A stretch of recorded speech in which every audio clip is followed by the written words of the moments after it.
Hi, everyone. This is Aletha Cole, the assessment coordinator, also a fellow ARC instructor. I wanted to share this video with you all for those of you who will be administering your final CRT this week, and to some degree as we prepare for the department-wide scoring next week. So first, let me dive into the final CRT. I actually administered mine to my students last week, so I was able to kind of get a jump start to kind of gauge their responses to the quiz or to the CRT. And if you guys have not yet taken a look at the actual CRT, make sure you guys are going in and taking a look at it. As with all of the final CRTs, this particular CRT was shared with us. And some of the questions, some of the multiple choice questions, some of the responses, I went in and I tinkered with it just a tad bit. So my version of the quiz, I included under the Master English 96 page. So all of us as English instructors, as ARC instructors, we have access to this Master English 96 page. And if you guys wanted to take a look at the quiz first, let me show you what I added. I imported my particular CRT that I used this semester to the Master English 96 page, just so other instructors would have access to it. It was somewhat painstaking to copy and paste, in some cases, type um, answers or questions in. But I went ahead and again, I've done that already. So let me show you guys where if you want to take a look at it, this is where you go to take a look. So under Master English 96, that bright space page, if you go to assessments and then under quizzes, I uploaded all of my quizzes. Or I'm sorry, I imported all of my quizzes. So you'll see quite a few things here. However, the Fall 2020, the final critical reading test, Fall 2020. This is the one that I uh, administered to my students. This is the one about the Black Lives Matter and the public health crisis. So that's here. If you guys want to take a look at it, you just click on it. Well, actually, let me go back. You actually click on that drop down. So hold on. So we go here, click on the drop down, and you can preview it. So you can take a look at it that way, see what the students see. So you kind of see my breakdown of the instructions. You, of course, would want to look at this first because your details, your specific customized instructions, you can come in and kind of change this, but just kind of poke around, take a look and see if you are okay with the changes that I've made. Some cases, the answer key for this particular CRT, it gave multiple responses. So on the key, it could show that, let's say, for instance, let me go to one right here. And this is just an example. But for question 5, where they are asking a particular multiple choice question, they're laying out possible responses, you'll see an option that'll say A, C, and E. Or you'll see an option that'll say both A and B, right? There was a lot of that with this particular CRT. So I did go in and finagle it a little bit. So if you are going to make any changes to the quiz, read it carefully. It's a little bit tricky when you get to the answers. But I did go in and make those particular changes. So you guys will see a bit of that here. But the good thing about me going in and importing it to this Master English 96 page is that you guys can then import it to your own Brightspace course pages. So let me show you something on my end. Now this is going to take a little bit of finesse because I already have this particular assessment on my page, but I do want to show you guys how you yourselves can kind of cut out the middleman or bypass a lot of work by just importing this Final CRT version to your course page. So one way that you would do that is you would go to course admin on your actual course page where you are attempting to import that particular assignment. Okay. Now that it's been added to one of your course results, which is that Master English 96 page, you can import what's there to your course page. So we will come right here. If you guys will see my mouse hovering at import, export, copy components. This is where we will go to copy that particular assessment on that master page to your course page. So I click here. And you'll see it'll give you several options. It'll say, what would you like to do?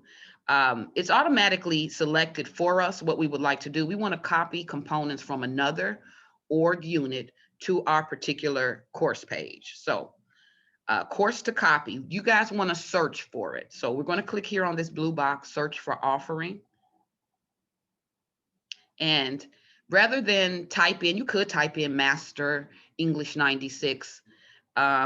Sometimes I can still yield no results. So I just click on the blue box again, search, and it gives me all of the course orgs that I am connected to. So I'm looking for that Master English 96 course. We are all, as ARC instructors, members of that particular course page. So I see it here, Master English 96. I'm clicking on this. And I'm clicking on add selected, but it's going to give us a couple more options. So from here it says, do you want to copy the entire course? Or you can kind of select components. I would like to select components because I don't want to copy the entire course. I just want to go in and find that CRT, okay? So I know in my class, I had it under quizzes. When I imported it to the Master English 96 class, I also imported it under quizzes. So that's where you'll go to find it. So I'm going to click on quizzes. It says, it's still asking me, do I want to copy all 6 items or select individual items? Let's select individual items to copy. By selecting all 6, it can confuse things. So let's just go in and look specifically for that CRT assessment. Okay. So let me see what'll happen. It's not giving me any to select. So let me do this. All right, here it is. So it is the fall 2020 final CRT. So here it is right here. You guys will have to kind of make sense of the way I have them labeled. It copied all of my quizzes from my course page. So you wouldn't want to pay attention. This one says midterm. This one says end of semester final CRT assessment. Oh my goodness, I probably need to get rid of that. The one you're looking for is the final critical reading test fall 2020. Final critical reading test fall 2020. There'll be others that'll say end of semester. Look for the one labeled for this particular semester. And be mindful to read closely. It also has midterm CRT listed here. So again, final critical reading test fall 2020. That's the one that I want. I'm going to select it. It's asking the offset dates. I can go in and do that when I add it. So I'm just going to go ahead and click finish. Because I can kind of go in and make adjustments to the quiz itself once I have it downloaded to my page. Oh, snap. So I copied it, even though I already have it, but it just, again, to kind of show you guys the process. So there, you can see that it is copy completed. Now, when you go to your Brightspace course page, your fall 2020 English 96 course page, you should be able to go into assessments, go to your quizzes, and you should now be able to see that particular assessment added. Mine had been added previously, but there, you guys see it added again. I'll go in and delete it. But you do see that by going into course admin, selecting import, export, or copy components, you're able to pull from that Master English 96 course. And from there, you guys have an already adapted 2 Brightspace quizzes, CRT. I've also kind of scrubbed it a little in terms of the usability for our students. So some of the multiple choice questions, if I found them problematic, I went in and adjusted them. So again, make sure you guys are looking at the quiz for yourselves. You know your students, uniquely, what they may need. So if I see, for instance, a vocabulary word that I know may stump them, um, I may introduce that to the class. We may talk about it ahead of time just for clarification. But I also want you guys to keep in mind that a part of the instructions, a part of the test in and of itself, is the student's ability to read closely.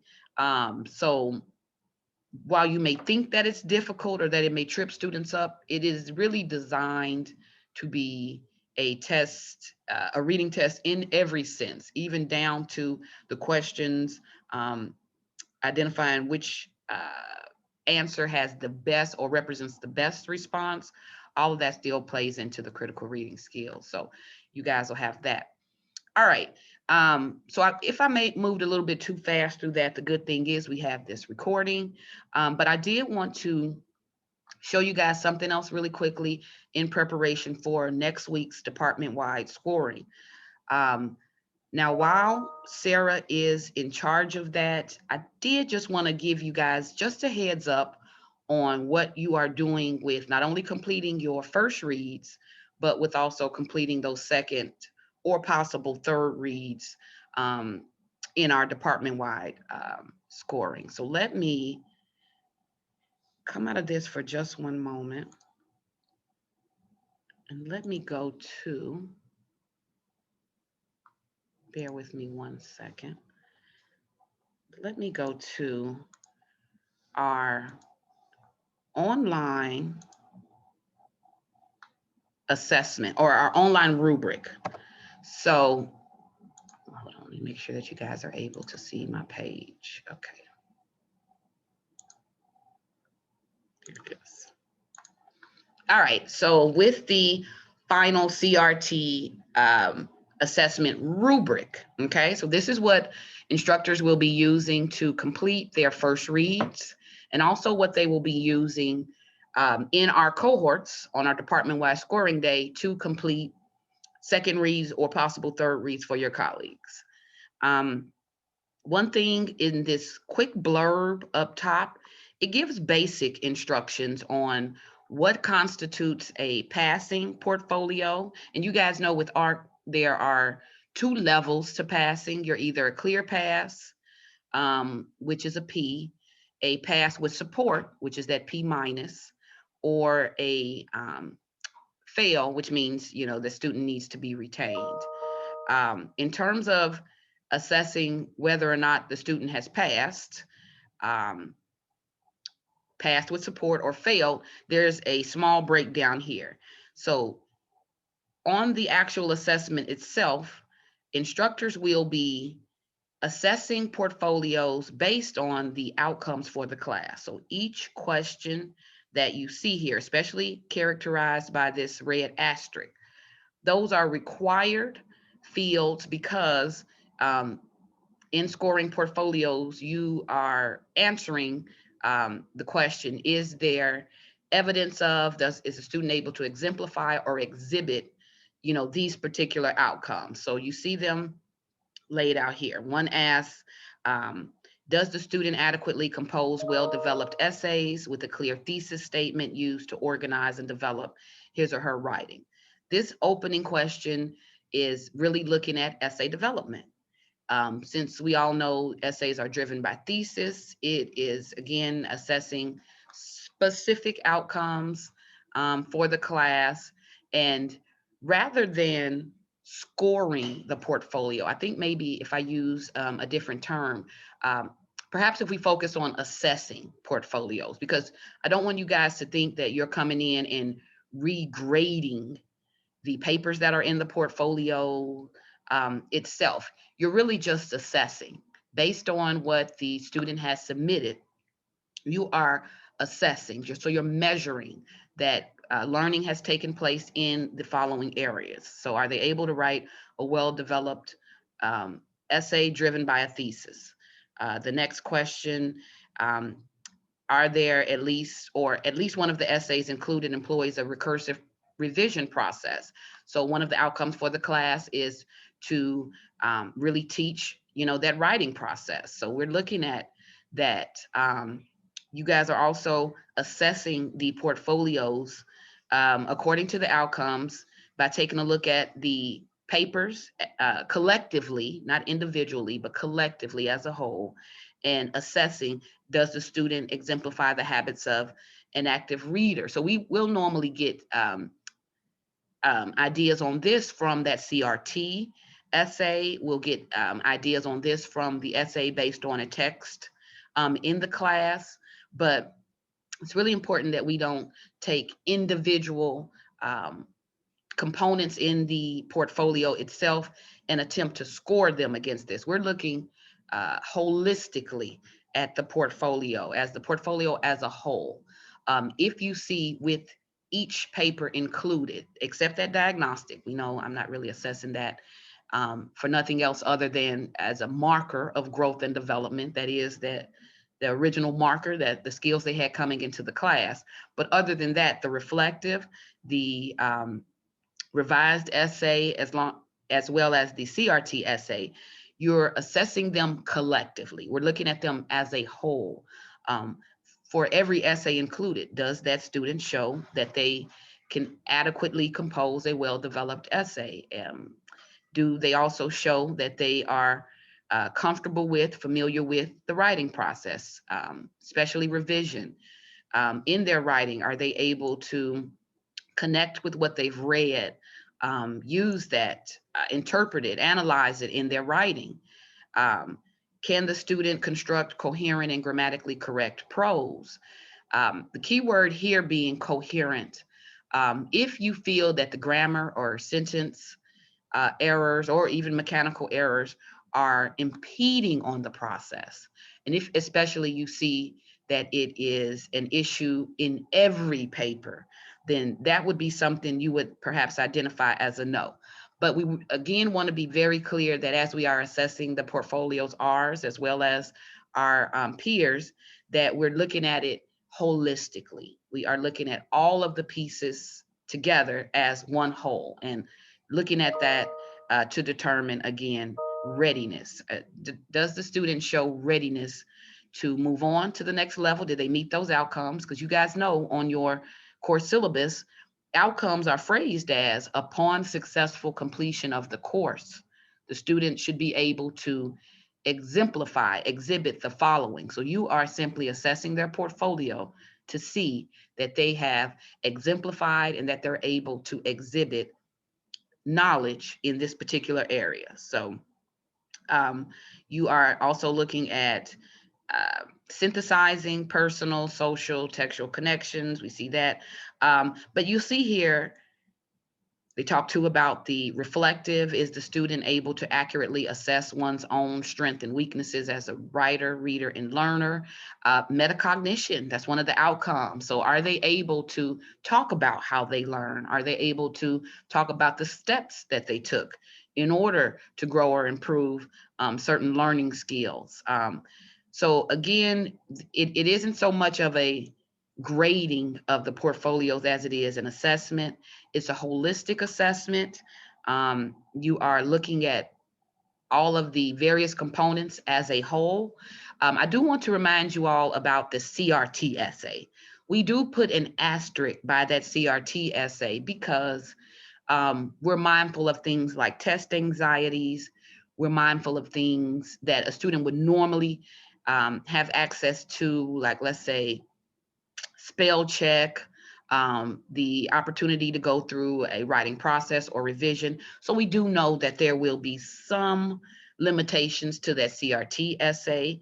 But I think if the learning has taken place over the 16, 12 weeks, 14 weeks of the semester, that even that CRT essay, even if the student perhaps experienced some anxiety, they should be able to execute at least, let's say, basic essay format and structure But again, if we see evidence that perhaps the student may not have exhibit learning, maybe perhaps they didn't fully um, grasp a particular concept, we would base that on the portfolio as a whole. So not one paper could penalize, let's say, or sink the entire portfolio. We're looking at it all holistically. If I can look at 4 samples and clearly see that the student doesn't, um, may not show an awareness of the thesis statement and how it is used to format or structure an essay, if I've seen that in several samples, then I could give this a no. I could fairly assess that that learning does not is not exhibited. I have no evidence of it, and that's what we're really looking for. The what we're able to assess or measure based on what's in front of us. We do our best not to be biased. Sometimes we can look at all the work that a student has put into the class, showing up every day, overcoming great odds to do so. But the most important thing about the assessment process in and of itself is the plan we have where we work as a group, where we take it through first, second, and even third reads if necessary. That is to help eliminate those biases and those motivations. That is to have a trusted faculty member come in and assess in some ways where we perhaps may be, um, motivated by effort or things like that. The help of the department helps to confirm, um, again, those outcomes, um, and also to confirm who's ready to move on to the next level. So if we keep that in mind. Another thing that I wanted to reiterate, um, in terms of placement, you guys will see here, question number 9 asks, does the student show that he or she has met the outcomes for the course? So this is where, now that we have scored these, I believe it is 6 or so SLO criteria, and they are merged to a particular extent. But once we've gone through that, it says here that 0, if you have 0 to 1 no's, then that would be a clear pass. So you can look at everything else is a yes, maybe perhaps 1 no. That student would come in a final determination as a pass. Okay. Now, if that 1 no that they have falls in an area that, let's say, highly valued for the English 101 class. So for instance, when we talk about essay development, or when we talk about things like, let's say, connections to a text, or the ability to, let's say, what's the other one I wanted to talk about? The ability to use feedback, right, as a recursive, process. Certain things that I know they will be doing in the 101 class. Let's say, for instance, 1 no that they had was about thesis and essay development.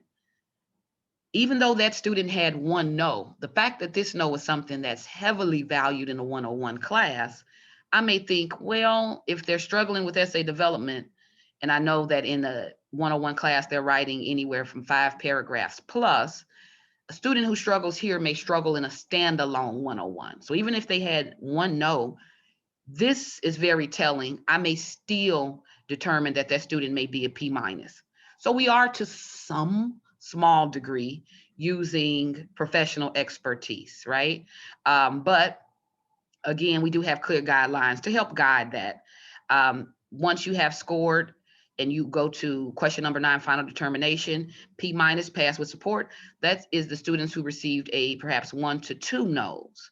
So again, you would assess where those no's fall in determining readiness, and that student would go into the pass with support, the English 101 097 course. Anything more than 2 no's, no matter what they are, no matter how well or hard a particular student may have worked, they don't meet the outcomes. then they don't show readiness to move on to the next level. So that is, again, maybe uncomfortable, but just a very pertinent fact of assessment.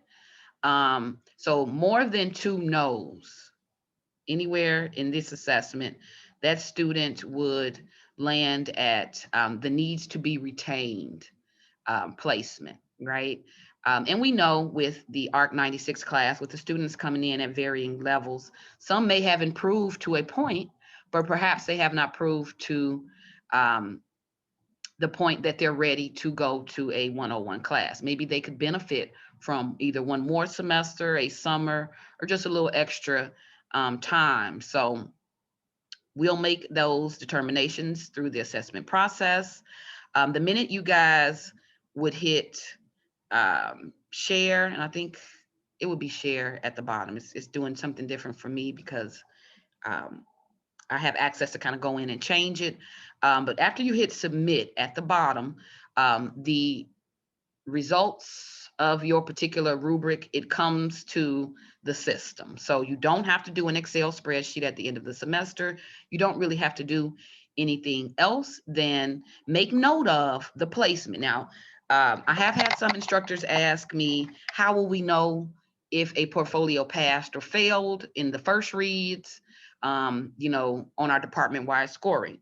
Traditionally, we would normally try to hide the first score just so that the scoring instructor, the cohort, isn't influenced or isn't in some way or another motivated to agree with the instructor. So sometimes we do hide it, but if a instructor is torn, if they're on the fence, if they're not sure, they may ask their cohort, that particular instructor whose class it is. They may ask, well, what did you give this particular student? So what I think would be good practice is after we do our first reads, those instructors, after we do our first reads, if we'll make a note on the document with our URLs, if we'll make a note next to that particular student's link of a P minus, or a fail, we can track that information. We can have it readily on hand in case someone in our cohort asks.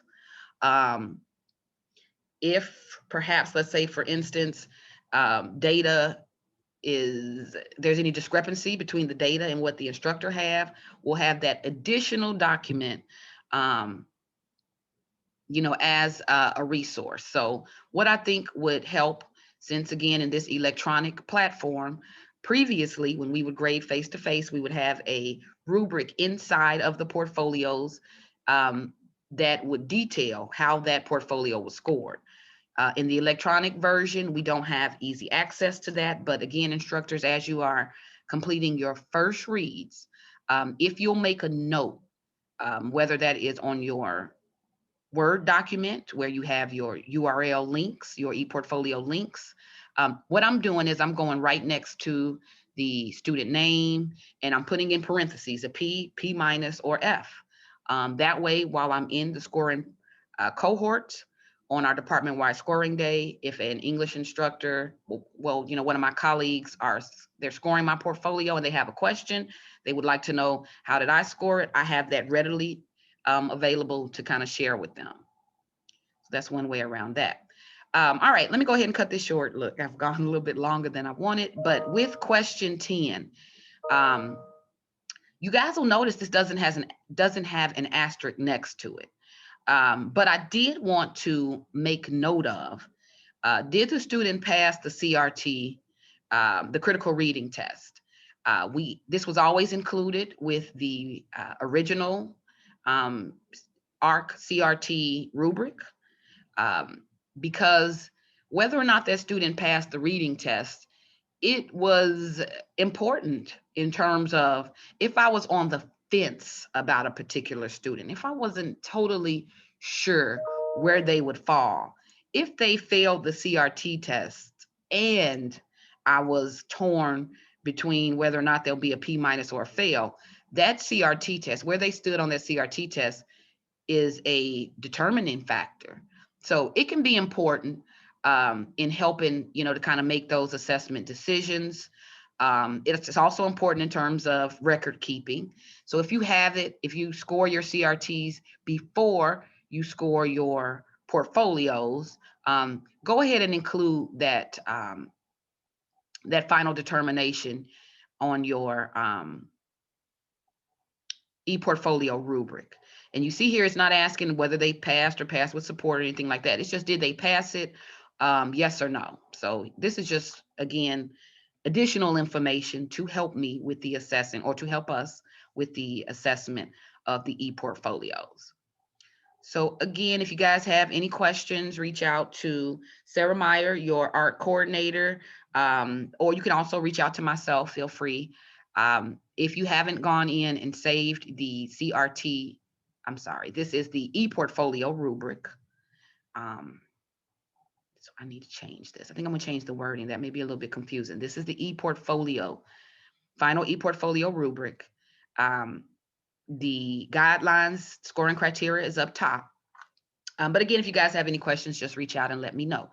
Other than that, I'll see you all during our department-wide scoring next week. Have a good rest of your day.